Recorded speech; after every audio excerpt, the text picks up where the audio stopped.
All right. What's going on, everybody? This is Nate, and this is the Dads Who Mosh podcast. We missed a week. Apologies. Missed a week. I was out of town, actually. I was back in Montana, left Arizona to go back to Montana, work stuff, adulting stuff. I like going back to Montana to see family and friends, and stuff like that, coworkers. But that's about it as far as things I enjoy about going back to Montana. It snowed just about the entire time, and it was just this firm reminder of why I don't live in Montana anymore. Yeah, it's just too cold, man. It's too cold. So got back to Arizona early last week, um, and had some catching up to do. So that's why we missed a week with the podcast. But it's good to be back home. We set some sort of a record earlier this week. It was 97 degrees, I think, 2 days ago in March. And yeah, it's hot, but I'm not mad about it. I'm not mad about it, dude. And that's just like when we lived in Montana, people, like it's just cold. Like, people would come and complain about it and be like, well, yeah, dude, this is like what you like if you moved here from another state, like, sorry, it's especially in like Missoula, it's going to be cold and gray for like 6 months. So that's just like, that's the way that it goes.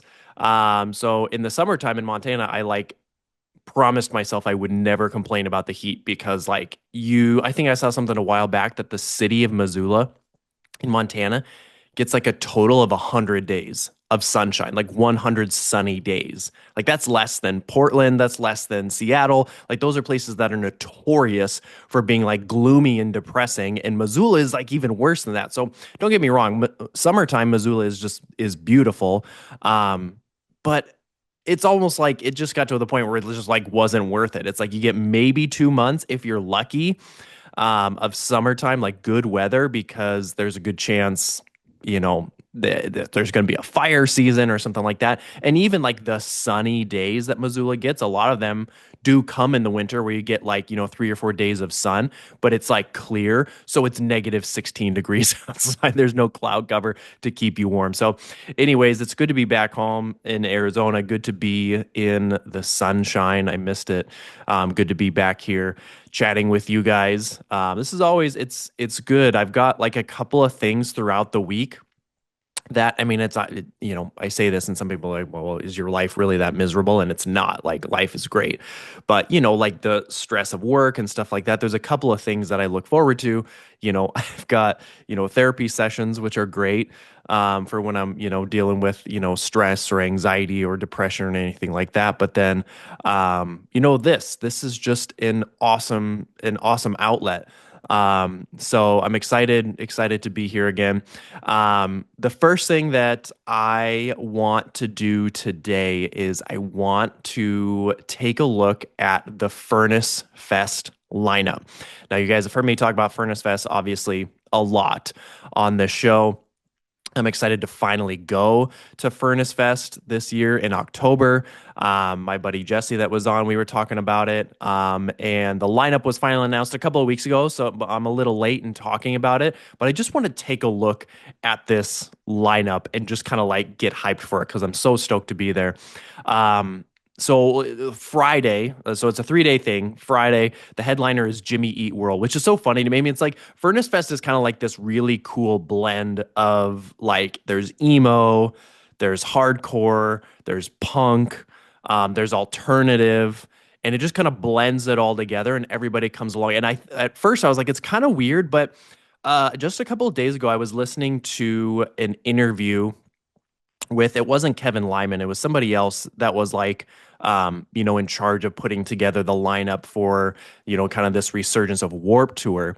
And, he was talking about how someone was like, oh, well, 311 is on Warp Tour. Why is 311 on Warp Tour? Basically being like, this needs to be like a punk show, or this needs to be like a hardcore show. And what he was saying was basically like, no, of course 311 belongs. First of all, 311 was like, an old Warp Tour band. But then his point was like, there needs to be this coming together. It doesn't, like, there's a lot of festivals and a lot of tours that are just like pure hardcore shows, or it's like pure whatever alternative shows, or it's pure punk or whatever it is. But it's like it's cool to bring all of this together because I think like one way that at least I've been misunderstood in the past is like, oh, you just like music that's like whoa, whoa, whoa, whoa, whoa. And I'm all, I'm like, oh, that's a really good impersonation. You did a really good job there.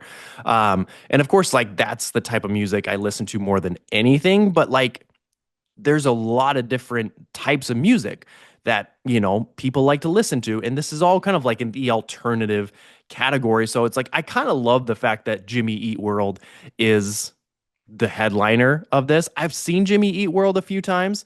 One time I saw Jimmy Eat World in Missoula when I was going to the University of Montana there. And I remember like somebody crowd surfed at the beginning of their set. This was a smaller venue. I mean, they were big, but obviously now they play much bigger venues.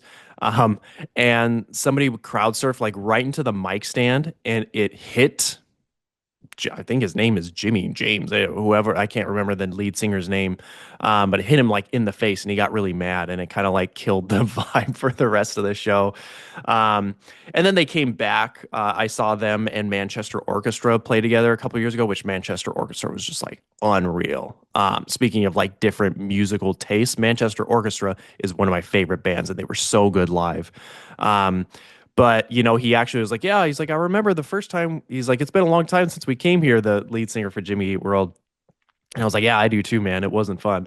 But anyways, Jimmy Eat World is headlining. They're actually from Mesa, which I didn't realize until we moved here. Mom Jeans, another just like, a good solid like Midwest emo band. But then it's like Kublai Khan is coming. So it's like Kublai Khan is playing before Jimmy Eat World, which is so sick.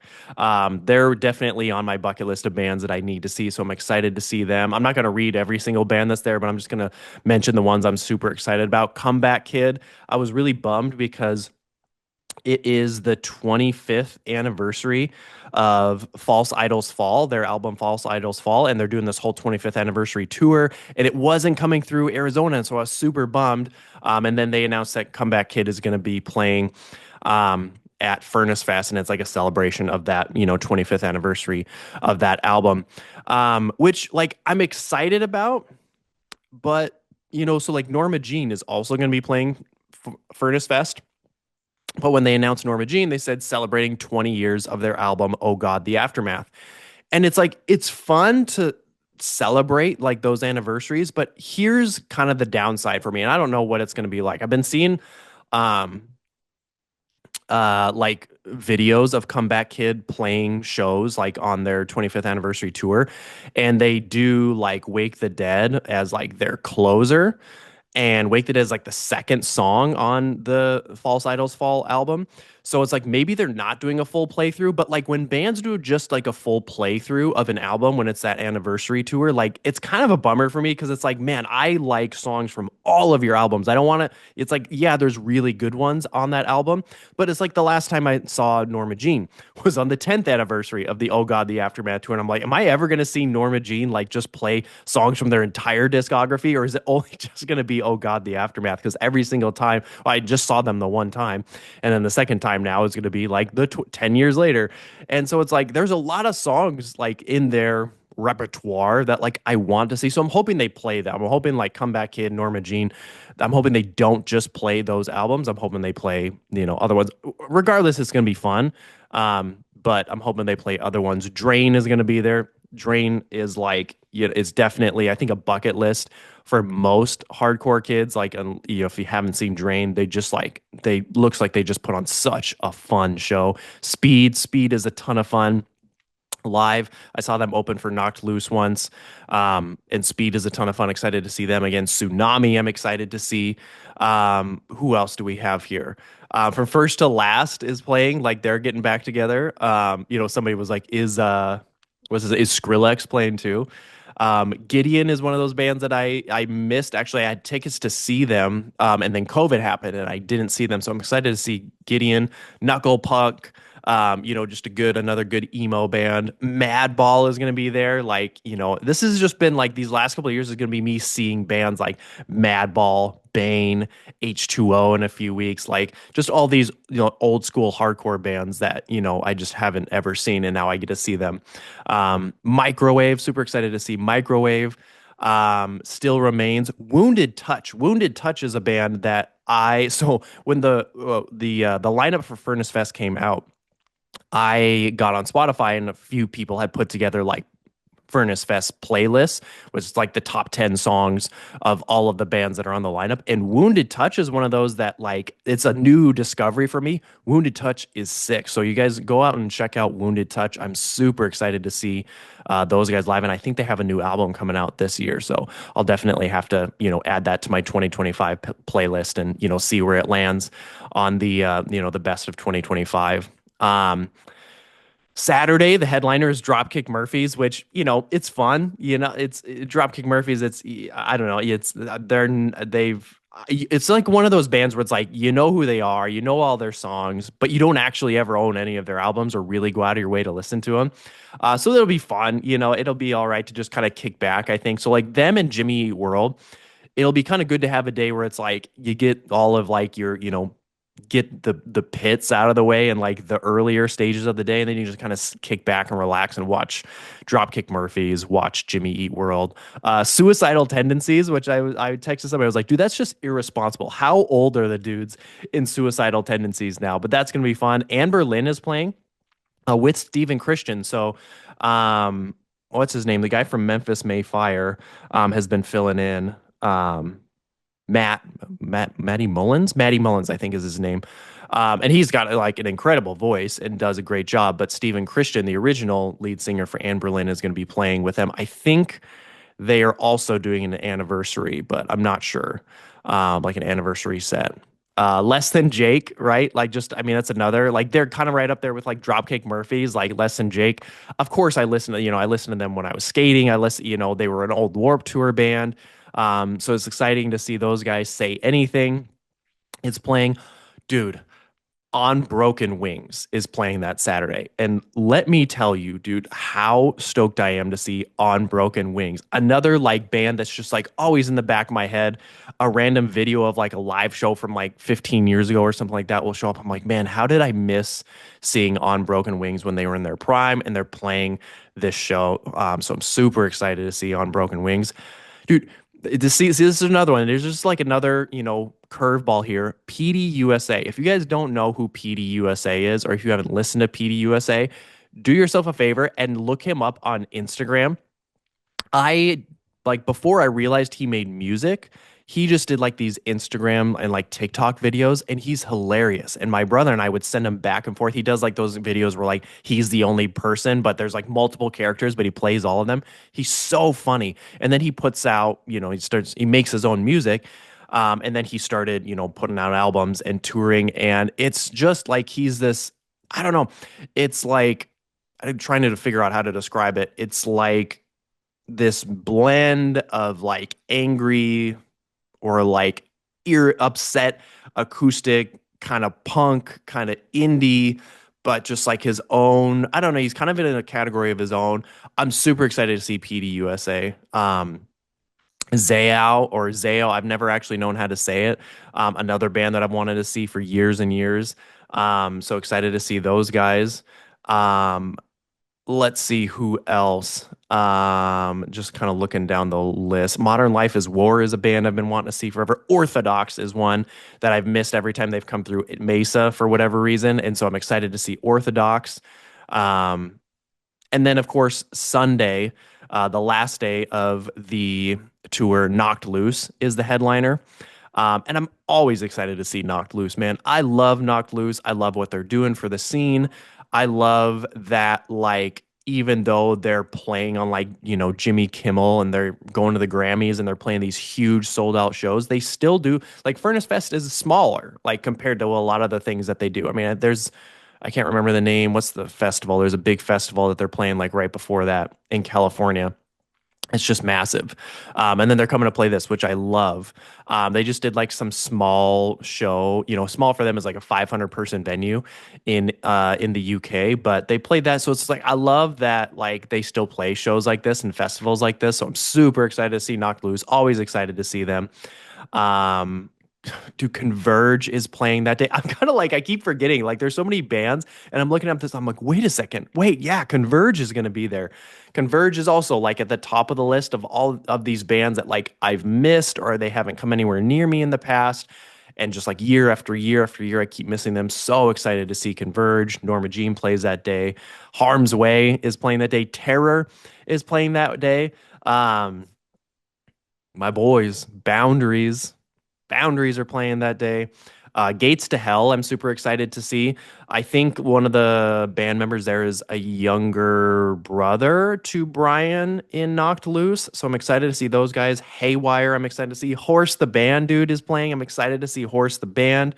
Um, who else? Like Many Eyes, that's Keith Buckley's new project from Every Time I Die.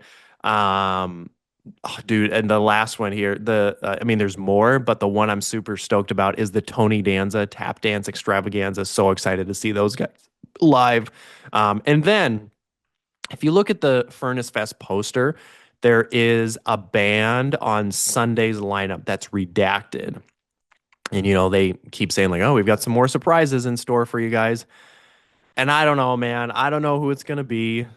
I keep like I have this hope that it's going to be the Chariot, right? Like that's just, what I always but like, 68's not going to be there, Josh Scoggins band. That, like House of Protection's not going to be there, which is Steven's band, the guitar player. So, I mean, who knows? It probably won't be, but it's like I still hold it. I can still hope, that it's going to be the Chariot. What's funny is Jonathan Kindler, the bass player, the old bass player for the Chariot, or posted something on his Instagram the other day, that was like this. If you look this up, if you've never looked this up, just to get an idea of who the Chariot is, if you aren't familiar with them. But the Chariot, years ago when they were touring, were in Australia and they were at a venue and they got shut down because it was too loud, it was too chaotic. There was like a store, like a bookstore or something next door, and so they got shut down. So one of the people at the show was like, just come to my house. So they played in a house at this in Australia, and it's just like the coolest video. And so the Jonathan, the old bass player, shared that, and I was like, dude, I was like, the world needs the Chariot to come back. And he was like, yeah. He like messaged me back. He's like, yeah, but he's like, I don't even remember any of the. He's like, I don't remember how to play any of the songs. He said it's like it's better to fade out than to burn away, or it's better to burn away than if I don't know what's the phrase, the Bob Dylan phrase. So who knows, man? Who knows who that redacted band's gonna be? I'm certain it's gonna be exciting, whoever it is. So it's just like it's already like this lineup is already awesome. So I mean, I'm excited to see who that might be. There's all kinds of speculation, but I was like, man, if it's the Chariot, I'm just gonna float into the sun. I'm just like, I will be no more. You won't see me anymore. So super excited. The lineup there is sweet. Sticking with the music side of things, I started a segment, yeah, a couple of episodes ago before I had Jake on, talking about what I consider to be perfect albums. We talked about the Chariots album, Long Live. We talked about Brand New's album, The Devil and God Are Raging Inside Me. The next album I want to mention is, and I mentioned this band earlier today, Manchester Orchestra. Manchester Orchestra has been around for a long time, and they have a lot of almost perfect, almost perfect albums. And one of those albums is Black Mile to the Surface. Black Mile to the Surface. It's one of those albums that just to use a overused phrase, I guess, is it just hits you in the feels. The entire thing. Andy Hull, the vocalist, has just always had this incredible way of writing and like trying to capture the uncapturable when it comes to emotions that you experience in life, whether it's like losing a loved one or, experiencing like the birth of a child and what it's like to be a parent and things like that. And so this whole album, it came out in 2017, which is nuts. I mean, that means that the album is almost 10 years old already. This album came out when I was living in Hawaii, and I listened to it constantly. And it was so funny because I remember one day I was dropping my youngest off at preschool because that's, he was in preschool back then. And there was this other dad there that, he and I kind of connected because, we liked the same kind of music.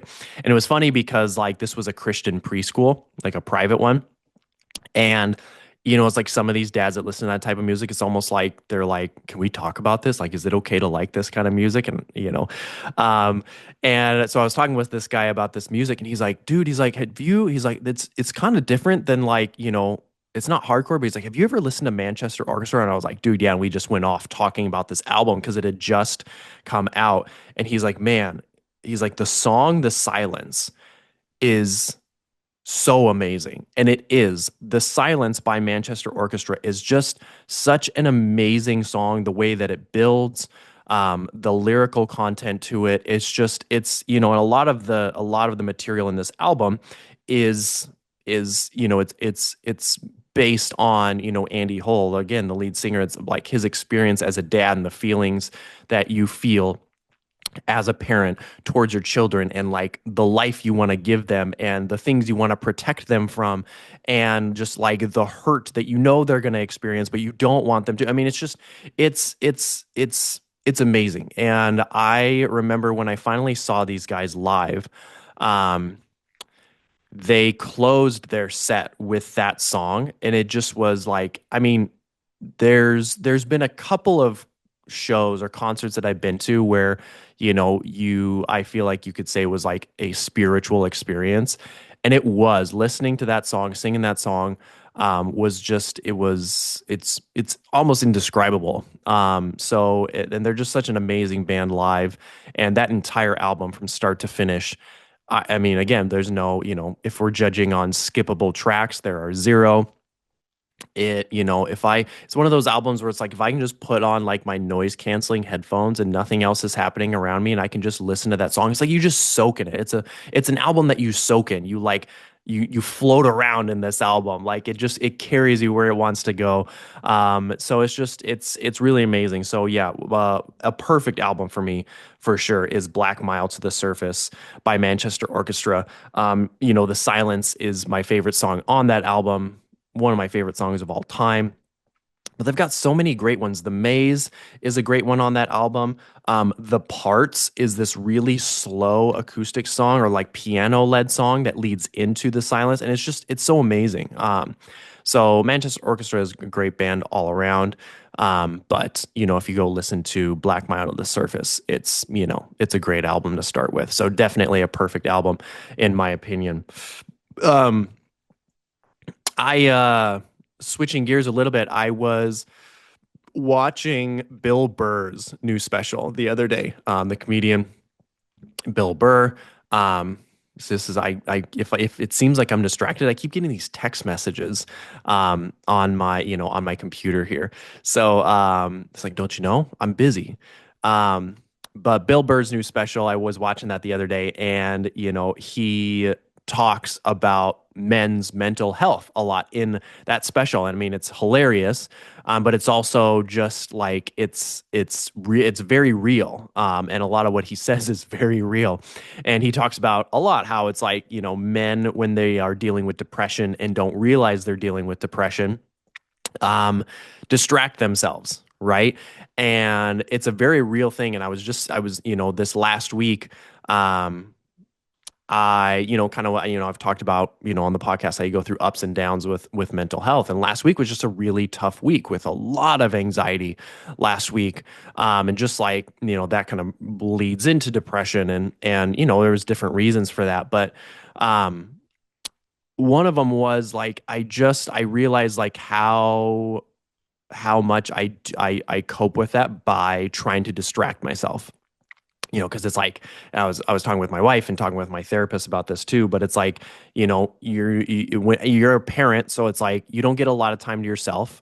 And I'm not drinking anymore, so it's like You don't, you're not like, looking forward to that drink at the end of the night to just numb all your feelings and your thoughts.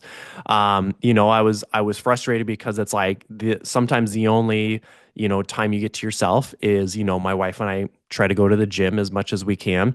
And that's a good thing for you. And it's like some days it's like, okay, cool, I'm going to the gym. This is great. I get some time on my own. I've got a podcast that I want to listen to, or I've got this new album that I want to listen to, or, a new audiobook that I want to listen to. So it's a great time to like, do that. Or I'll go on the treadmill and just like watch this show that I've been wanting to watch and you can't watch because the kids are around all the time or something like that, or Jana doesn't like it or whatever it is.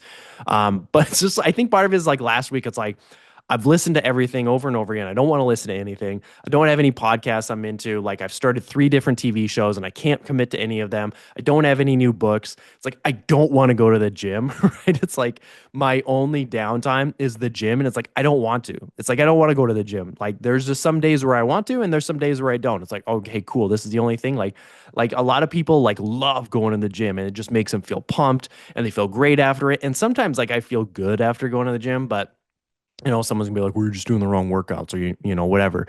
But it's like some days it's like, dude, I do not want to go to the gym. I like if I have time to myself, like I don't want to just go to the gym. It's not fun all the time, So it's just like I was whiny, and I just like I felt like I didn't have that outlet, or I just, it's like my mind just was not being distracted in the way that I wanted it to be, and so then you just have to deal with the feelings, and that's when I get anxious or I get depressed. It's like I don't want to deal with these feelings, but sometimes you just got to do it. He talks, Bill Burr in that special talks about how like wives will roll their eyes about like how much time their husbands spend in the garage, and he's like, yeah, they're just out there crying. Like it's like you can't cry in front of anybody. And one thing that he says, which just like was so funny but it struck so hard, was men are either like there's 2 emotions that men are allowed to feel in society, and it's like you're allowed to be mad and you're allowed to be fine. Like that's it, right? Like men are allowed to be mad and they're allowed to be fine. Like men get mad and people don't like it, but it's like, oh, they're a dude, they're gonna get mad. Or it's like somebody asks how you're doing, like you're fine, right? I'm fine. I'm fine. That's it. Um, and I know we've talked about this on the podcast before, but yeah, a lot of times as a guy, as a dad, or as a husband, you realize that like your kids have a lot of things they're going through. Your wife has a lot of things she's going through. There's a lot of responsibilities that you just need to like, buckle up and just do it.